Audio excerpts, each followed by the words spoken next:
Hello বন্ধুরা, আসসালামু আলাইকুম রহমতুল্লাহ। দেখতে পারতেছেন যে আমার বার্ডসগুলো আসলে আজকে ভিডিও করার ইচ্ছে ছিল না, তারপরেও করলাম। বার্ডস তেমন একটু না ঠিকই আছে, হয়তো মল্টিং চলতেছে, এর জন্য একটু অসুস্থ অসুস্থ মনে হচ্ছে, কিন্তু পুরোপুরি ফুল অ্যাক্টিভ আমার বার্ডসগুলো। আর এই যে আমার মাস্টার পেয়ারটা, যেটা আর কি আমার পুরনো, এই পেয়ারটা মল্টিং চলতেছে, মাথা সাদা দেখতে পারতেছেন। এগুলো আসলে পুরোপুরি লাল হয়ে যাবে কিছুদিন গেলে।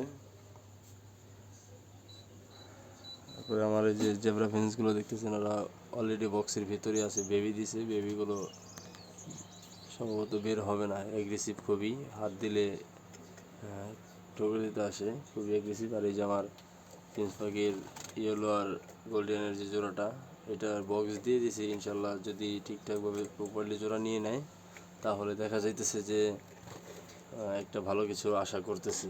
আর যদি ভিডিও তো অবশ্যই জানাই দেবো যে কীভাবে কী হইতেছে না হইতেছে, সবই জানাই দেবো। আপনারা দোয়া করবেন ইনশাল্লাহ। আজকের ভিডিওটা বেশি বড় করবো না, সবাই দোয়া করবেন। আল্লাহ হাফেজ।